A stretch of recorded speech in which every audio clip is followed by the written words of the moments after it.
Hello students, आपका मेरे channel smart study में स्वागत है। स्टूडेंट्स, आज हम क्लास 6 का चैप्टर 7 पौधों को जानिए को समझेंगे। तो आइए शुरू करते हैं आज का चैप्टर शुरू करने से पहले प्लीज़ मेरे चैनल को सब्सक्राइब कर दीजिए।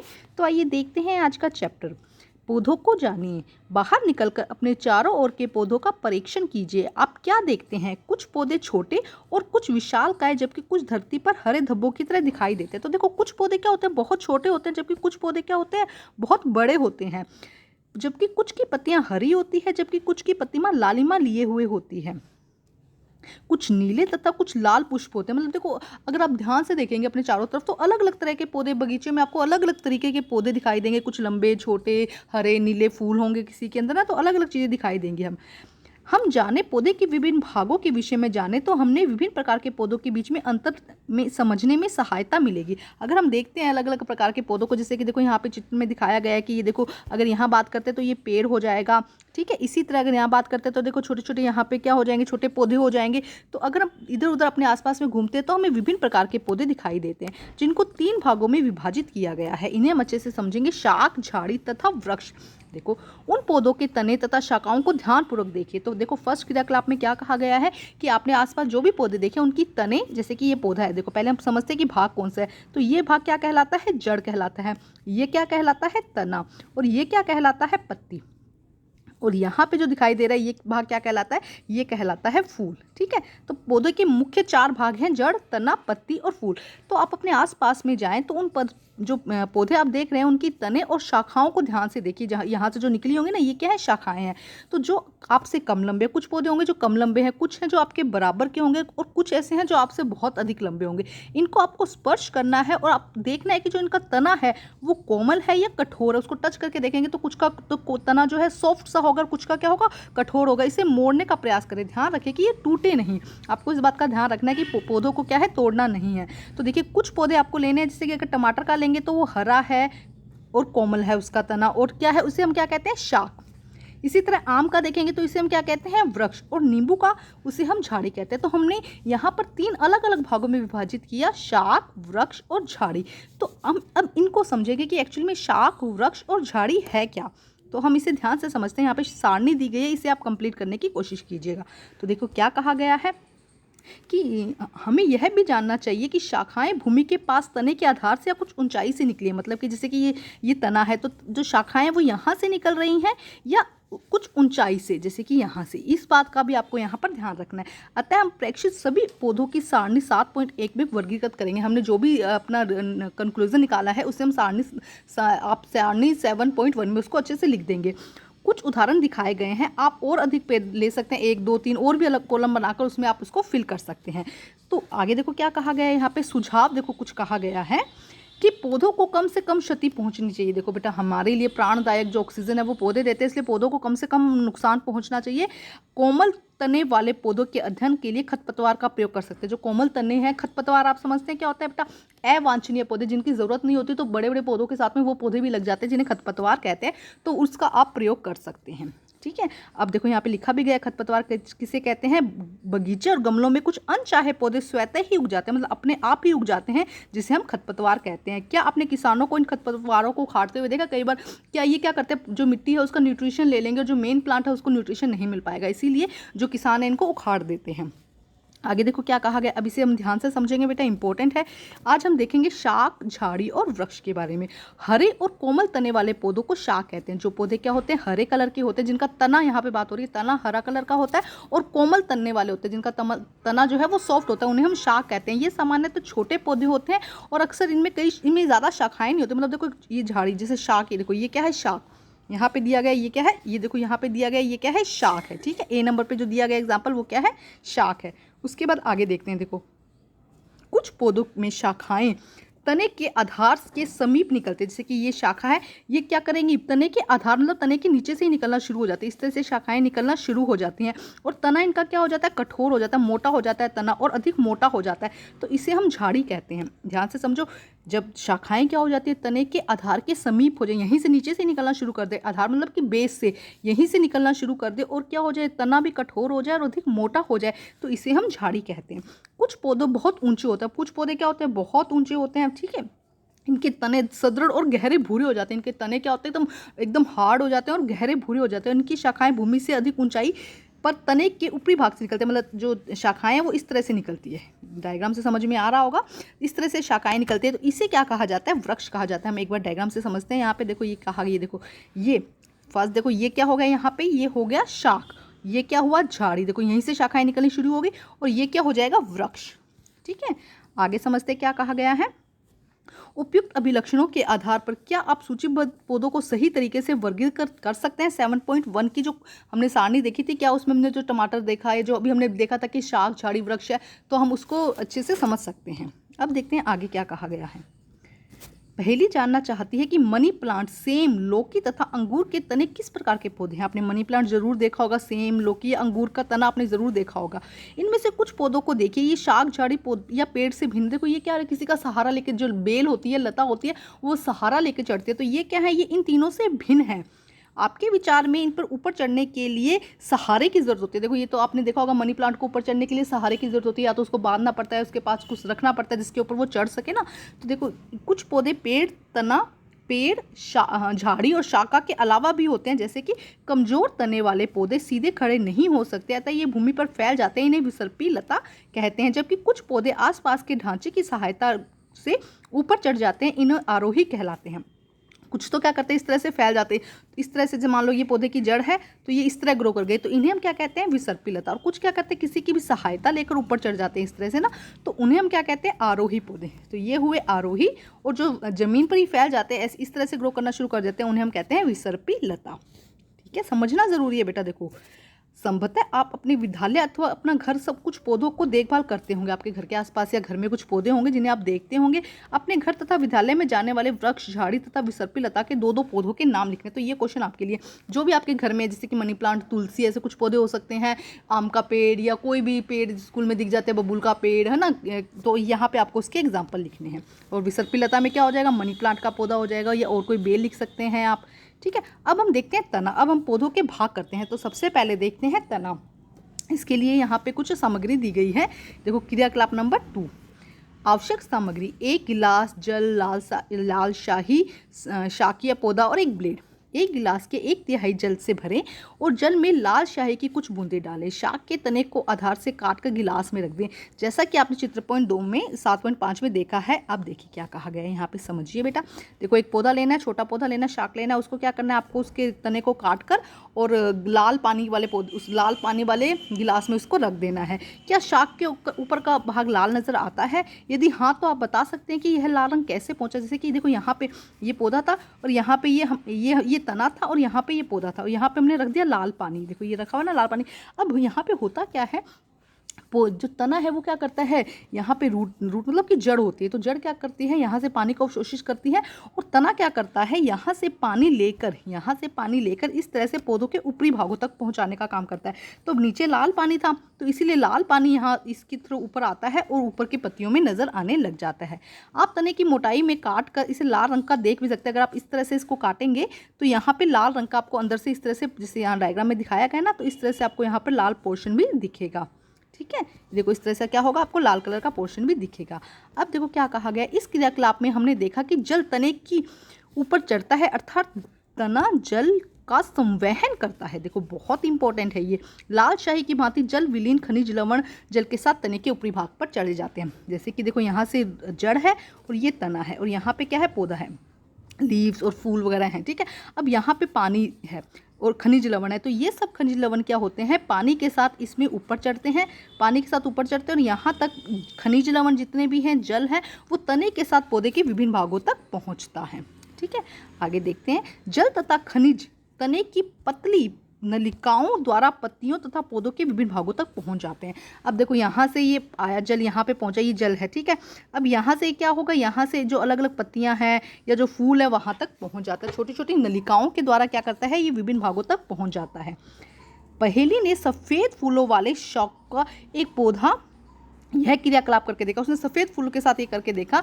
उसने सफ़ेद फूल वाली एक शाखा को गिलास ए में रखा, जैसे कि यहाँ पे देखो गिलास ए में रखा, तथा उसमें लाल शाही की कुछ बूंदें डाल दी। ठीक है, ये सफ़ेद फूल है और लाल शाही की कुछ बूंदें डाल दी और उसने लंबाई के अनुदिश आधी दूरी पर 2 भागों में काटा। दूसरी शाखा उसने कौतूहलपूर्ण कार्य किया उसने, मतलब इंटरेस्टिंग एक देखो काम किया उसने। एक भाग को बी गिलास में तथा दूसरे को सी गिलास में रख दिया। उसने गिलास बी में लाल शाही तथा सी में नीली शाही की कुछ बूंदें डाल दी। देखो इसको ध्यान से समझो, यहाँ पे किया क्या गया है, कंफ्यूज नहीं होना। उसने एक लाल फूल वाला पौधा लिया और उसको सीधा सा एक गिलास में लाल शाही डाली और वहाँ पे डाल दिया। इसके अलावा वो और थोड़ा सा मतलब एक्सपेरिमेंट करना चाहती थी, उसने तने को बीच में से काट दिया। जब तने को बीच में से काटा तो तना इस तरह से खुल गया। जब आपको बीच में से ब्लेड से काट दोगे, इस तरह से ब्लेड से काट दोगे तो खुल जाएगा। तो ये वाला भाग उसने कहाँ रख दिया, लाल शाही वाले गिलास में, और ये वाला भाग उसने नीली शाही वाले गिलास में रख दिया। अब देखते हैं क्या होता है। ए पहली कौन सा था, पहला हमने देखा था कि ये था ए, जो उसने लाल वाले में रखा था। ए गिलास फूल वाली शाखा तथा आप गिलास बी तथा सी में रखी संयुक्त फूल वाली शाखा पर पड़ने पर प्रभाव के विषय में कुछ अनुमान लगाइए। देखो ए में क्या हुआ, हम अनुमान लगाते हैं। ए में क्या हुआ, यहाँ पे लाल पानी था तो फूल जो है वो लाल हो जाएगा। लेकिन बी में एक शाखा कहाँ थी, लाल में थी, और एक शाखा कहाँ थी, इसकी नीले में थी, है ना। तो अब ये क्या होगा, कुछ इसके लाल फूल हो, लाल शेड आएगी कहीं पे फूलों पे, क्योंकि सफ़ेद फूल थे ना, और कहीं कहीं इसकी नीली शेड भी आएगी। तो जब आपने क्रियाकलाप नंबर 2 में तने की मोटाई में काटा था, तब आपने ध्यान दिया कि लाल रंग के अनेक धब्बे अंदर वृत्ताकार रूप में दिखाई देते। जब उसको इस तरह से, मान लो कि ये शाखा है, इसको हमने इस तरह से काट दिया, तो यहाँ पर इस तरह से क्या हुआ, लाल रूप से हमें व्यवस्थित नजर आई थी। क्या पहली द्वारा परिणाम की व्याख्या की हो सकती है। आप स्वयं क्रियाकलाप करने का प्रयास कीजिए। देखो ध्यान से समझो, तने का काम क्या है, नीचे से ऑब्जॉर्व करके लेके आना, उसको अवशोषित करके या खींच कर लेके आना। पहले लाल ही था तो सिर्फ वो लाल पानी लेकर आया था, लेकिन उसके बाद एक तरफ लाल और एक तरफ नीला आ गया, तो वो लाल भी लेकर आएगा और नीला भी यहाँ पर लेकर आएगा। ठीक है, तो ये था तने का कार्य। अब हम देखते हैं पत्ती का कार्य। देखो क्रियाकलाप बहुत ज़्यादा है, चैप्टर आसान है, लेकिन एक्टिविटी भी हमें समझनी ज़रूरी है। पत्ती, अपने आसपास की विभिन्न पत्तियों को देखकर नोटबुक में उनके चित्र बनाइए, उनकी आकृति और आकार, रंग, इन सबको पहचानिए या उनको देखिए। यह तने से किस प्रकार जुड़ी हुई है। पत्ती का वह भाग जो तने से जुड़ा होता है उसे पर्णवृंत कहते हैं। देखो यहाँ पर समझो, अच्छे से डायग्राम समझो कि देखो ये क्या होगा, यहाँ पे ये तना लगा होगा, ये जो भाग है ये क्या हो, ये होगा तना लगा होगा। ठीक है, तो ये क्या हो गया, तना। ठीक है, जो ये वाला भाग है, जो जिससे पत्ती जो है वो तने से जुड़ी होती है, उसे पर्णवृत्त कहते हैं। ठीक है, पत्ती के चपटे हरे भाग को फलक कहते हैं। तो जो ये चपटा हरा भाग है, ये वाला पूरा भाग, इसे हम क्या कहते हैं, इसे हम फलक कहते हैं। क्या आप आसपास के पौधों की पत्तियों के इन भागों को पहचान सकते हैं। पहले आप पहचाने, देखो जो भी हरा भाग है ना पूरा, वो फलक कहलाएगा, और जहाँ से जुड़ा है वो पर्णवृंत कहलाता है। पत्ती के विषय में अधिक जानकारी प्राप्त करिए, और यदि आप सोचते हैं कि पत्ती विशेष छाप नहीं छोड़ सकती तो क्रियाकलाप को अपने पूर्ण विचार पर मजबूर कर देगा। देखो ध्यान से, अलग अलग पत्तियों का डिजाइन और देखेंगे सब कुछ अलग अलग होगा। अब देखते हैं क्रियाकलाप नंबर 3। एक पत्ती को सफ़ेद कागज या अपनी कॉपी के पन्ने के नीचे रखिए और उस पर तरीके पर स्थान दबाकर पेंसिल को तिरछा पकड़िए और 9 कागज के उस भाग पर जिसके नीचे की पत्ती रखिए। मतलब आपको क्या करना है, एक पेपर लेना है, उसके नीचे आपको क्या करना है, पत्ती रखनी है और उसको रगड़ना है पेंसिल से। तो जैसे आप रगड़ेंगे ना, तो एक पत्ती की शेप बन जाएगी। आपकी नोटबुक में क्या होगा, पत्ती की शेप बन जाएगी। तो क्या आपको रेखाओं के साथ छाप दिखाई देती है। जब आप देखेंगे तो बेटा आपको क्या होगा, रेखाओं के साथ में जैसे कि आप ड्रॉ करेंगे तो इस तरह से यहाँ पे कुछ इस तरह से रेखाएं भी नजर आएंगी। पत्ती को जब देखेंगे ना तो इस तरह से रेखाएं भी नजर आएंगी। पत्ती की इन रेखित संरचनाओं को शिरा कहते हैं। जो भी ये संरचनाएं हैं ना बेटा, इन्हें क्या कहा जाता है, शिरा कहा जाता है। जैसे ये रेखित संरचनाएं हैं तो आपको पत्ती के मध्य एक मोटी शिरा दिखाई देगी। तो ये देखो यहाँ पे आपको क्या दिखाई देगी, एक मोटी शिरा, जिसे मध्य शिरा कहा जाता है। पत्तियों की शिराओं के डिजाइन को शिरा विन्यास कहते हैं। तो जो पत्तियों का डिजाइन है ना, देखो ये वाला, इस विन्यास को हम क्या कहते हैं, शिरा विन्यास कहते हैं। मध्य में जो एक मोटी शिरा होगी उसे मध्य शिरा कहा जाता है, और ये जो डिज़ाइन है इसे हम क्या कहते हैं, शिरा विन्यास। यदि यह डिज़ाइन मध्य शिरा के दोनों ओर जाल जैसा होता है तो इसे जालिका शिरा विन्यास कहा जाता है, और अगर यह कैसा होगा, समांतर होगा, तो इसे समांतर शिरा विन्यास कहते हैं। देखो डायग्राम से समझते हैं। जैसे कि मानो ये पत्ती है और ये वाला जो शिरा विन्यास है, इसमें क्या हो रहा है, एक जाल सा बन रहा है। देखो आप ध्यान से देखेंगे तो क्या होगा, एक जाल सा बन रहा है पत्ती के, तो इसे हम क्या कहते हैं, जालिका रूपी शिरा विन्यास। और जबकि हम बात करते हैं घास की, तो उसमें क्या होगा, जैसे कि ये पत्ती है तो इस तरह से शिरा विन्यास होता है। जो लाइन आएंगी वो एक दूसरे के समांतर होंगी, सीधी लाइन होंगी, तो इसे हम समांतर शिरा विन्यास कहते हैं। ठीक है, ध्यान से समझिएगा, बहुत इंपॉर्टेंट है। तो घास की पत्तियों में यह शिराएं एक दूसरे के समांतर होती है। देखो दोनों में डिफरेंस समझो। देखो यहाँ पे क्या एक जाल सा बन रहा है, ये इस तरह से जाल सा बन रहा है, देखो ये इधर जा रही है ना, तो इसे क्या कहते हैं, जालिका शिरा विन्यास, और इसको क्या कहते हैं, समांतर रूपी शिरा विन्यास। ठीक है, ये बहुत इंपॉर्टेंट है। अब आइए जानने का प्रयास करते हैं पत्तियां क्या कार्य करती है। प्रश्न क्रियाकलाप नंबर 4 सुनिए ध्यान से। आवश्यक सामग्री, शाक, पौधा, पॉलीथीन के 2 पारदर्शी थैले और कुछ भाग। इस क्रियाकलाप में 2 दिन तक करना चाहिए। को क्या करोगे, 2 दिन की ज़रूरत होगी हमें, धूप खिली हो, इसमें क्या होगा, स्वस्थ तो धूप अच्छे से निकली हुई हो।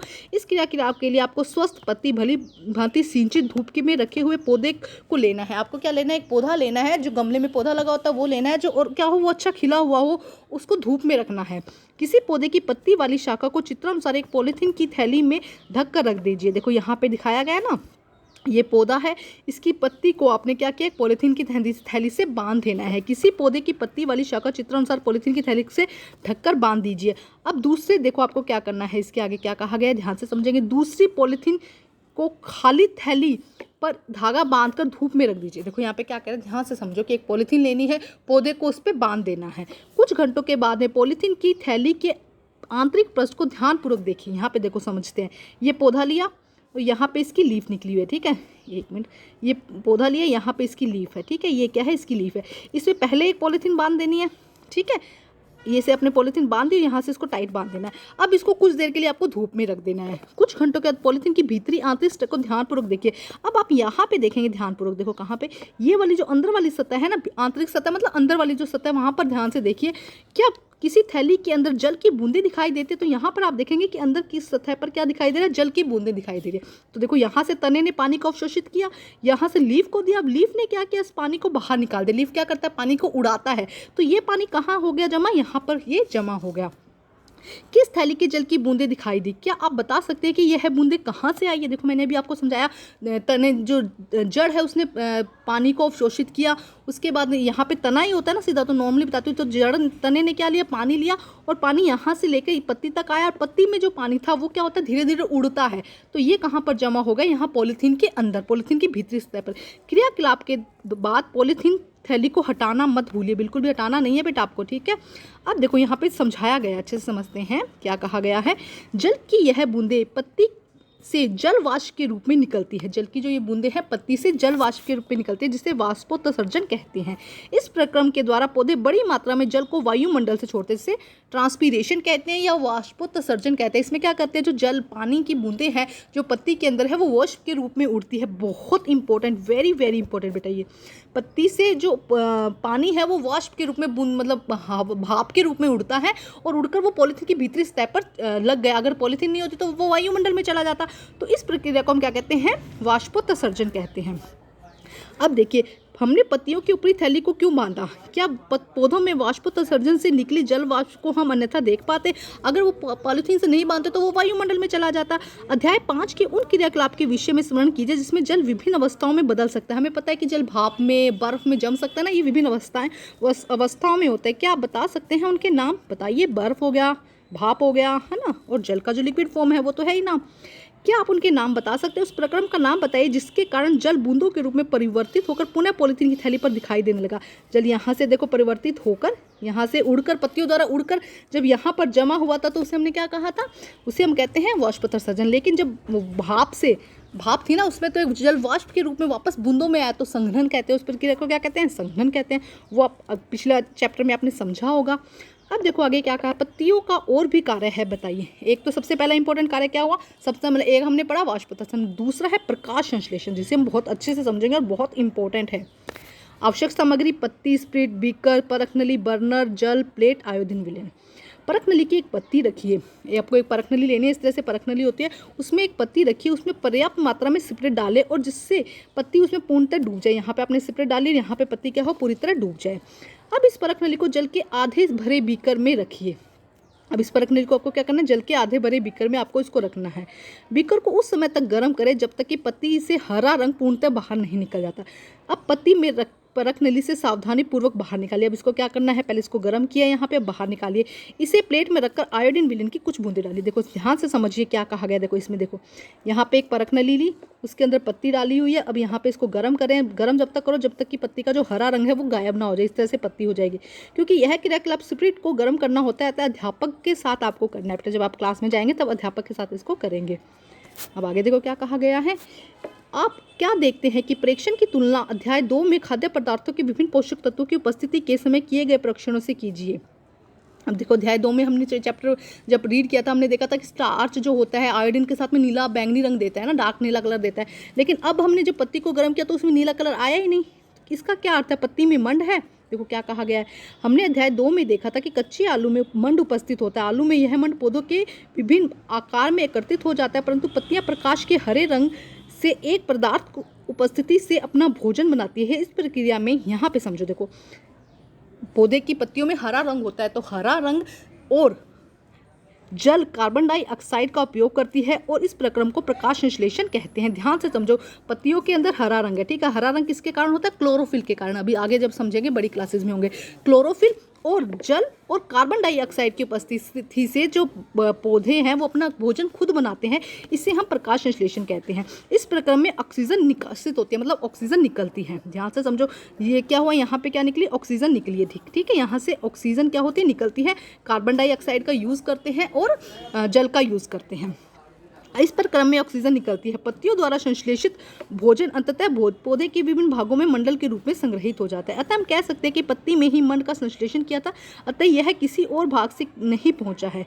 इसे जानने के लिए उपयुक्त क्रियाकलाप को दूसरी विधि से दोहरा सकते हैं। देखो समझो बेटा क्या कहा जा रहा है, पत्तियों में हरा रंग होता है और हरे रंग में क्या होता है? हरा रंग क्यों होता है? क्योंकि उसमें क्लोरोफिल होता है। अभी के लिए नाम सुन लो बस।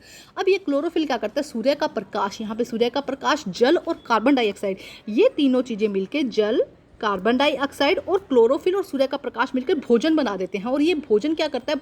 जो हम कहते हैं ना पौधे अपना भोजन खुद बनाते हैं, तो एक्चुअली में यही भोजन पौधे खुद बनाते हैं, ठीक है। अब देखो आगे क्या कहा गया है, पौधे युक्त एक गमले में अथवा 2 या 2 दिन से अंधेरे कमरे में रख दीजिए। एक पौधे को जिसमें गमले में लगा हुआ है उसे 2 दिन के लिए अंधेरे कमरे में रख दीजिए। इस पौधे पर एक पत्ती से आंशिक भाग के दोनों ओर काले कागज से ढक दीजिए। अब इसे क्या करना है? काले रंग से ढक देना है। अब इस पौधे को पूरे दिन के लिए सूर्य के प्रकाश में रख दीजिए। पहले क्या करना है? उसको 2 दिन के लिए अंधेरे कमरे में रखना है, उसके बाद काले कागज की पट्टी लगाकर उसको सूर्य के प्रकाश में रख देना है, ठीक है। अब आप देखेंगे कि कागज से ढकी हुई पत्ती को तोड़कर इसका मंड परीक्षण करेंगे। अब जो कागज से ढकी हुई पत्ती थी ना, क्योंकि सूर्य का प्रकाश तो मिला ही नहीं ना, तो अब क्या इसका जब स्टार्च परीक्षण करेंगे तो हम देखते हैं कि इस प्रयोग में आपको समझने में सहायता मिलेगी कि पत्ती का वह भाग जो सूर्य के प्रकाश में था, मंड उपस्थित था। देखो आपने क्या किया, ये एक पत्ती ली है ना, इसके इतने भाग पर आपने काली पट्टी चिपका दी। यहाँ पे समझो क्या कहा गया, इतने भाग पे काली पट्टी लगा दी, उसको 2 दिन तक अंधेरे में रखा और इतने भाग पर आपने क्या किया, उसकी काली पट्टी लगा दी, ठीक है। अब इसको फिर ये पत्ती इस पौधे से जुड़ा हुआ है, ये पत्ती, अब इसको अपने सूर्य के प्रकाश के सामने रख दिया। अब देखो सूर्य का प्रकाश यहाँ तो गिर रहा है, तो यहाँ पे तो क्या बन गया, खाना बन रहा है, ठीक है। मंड का परीक्षण, जो स्टार्च का परीक्षण था वो हो रहा है, लेकिन यहाँ जो आपने जिसको कलर कर दिया था, ब्लैक से कलर कर दिया था ना, यहाँ वाले भाग में कोई भी खाना नहीं बन रहा है। ध्यान से समझो, देखो एक बार अच्छे से डायग्राम समझाती हूँ। जैसे कि मानो ये पत्ती है, तो आपने इसको 2 भाग में, यहाँ पर आपने क्या किया, यहाँ पे काली पट्टी लगा दी इसमें, ठीक है। ये क्या कर दिया आपने, इसको काली पट्टी लगा दी, ठीक है। ये हमने माना यहाँ पे क्या करा, काली पट्टी लगा दी, ठीक है। अब देखो आगे क्या कहते हैं, तो देखो जब क्या किया, यहाँ पे आपको क्या करना है, काली पट्टी लगा देनी है। ये पौधा लगा हुआ है पूरा, ठीक है। अब इसको अपने सूर्य के सामने रख दिया। जब इसको आप सूर्य के सामने रख देंगे तो देखेंगे कि यहाँ पर जहाँ से ये ग्रीन थी, जहाँ पे ये ग्रीन थी, जहाँ काली पट्टी नहीं थी, यहाँ तो मंड बन रहा है, मतलब यहाँ तो भोजन बन रहा है। लेकिन यहाँ पे आपने देखा इसको काला रंग से ढक दिया, जहाँ सूर्य का प्रकाश नहीं पहुँच पाया, वहाँ पे क्या होगा, भोजन नहीं बनेगा। देखो क्या कहे, सूर्य के प्रकाश में था, जो भाग पत्ती का वह भाग जो सूर्य के प्रकाश में था, वहाँ मंड उपस्थित होता है, परंतु काले कागज से ढके हुए भाग में नहीं था। यहाँ पे स्टार्च मतलब जो खाना था, मंड मतलब कि भोजन, जो पत्ती अपना भोजन खुद बना रही है, वो उपस्थित नहीं था। इसका अर्थ यह है कि पत्ती सूर्य के प्रकाश की उपस्थिति में मंड का संश्लेषण करती है या मंड बनाती है। संश्लेषण मतलब कि बनाना। अब हम अपने क्रियाकलाप के अनुसार यह देख सकते हैं कि तना पत्ती को जल पहुंचाता है। देखो अभी तक जो हमने समझा, तना क्या करता है, पत्ती को जल पहुंचाता है। पत्ती जल का उपयोग करके भोजन बनाने का कार्य करती है। पत्तियों से जल की कुछ बूंदें वाष्पोत्सर्जन द्वारा निकलती है। तने और पत्तियों को जल कैसे प्राप्त होता है? अब देखो तने और पत्तियों के, हमने तना पढ़ लिया, पत्ती पढ़ लिया, अब हम पढ़ते हैं जड़, कि जड़ किस तरह से कार्य करता है। अब हम देखते हैं जड़। देखो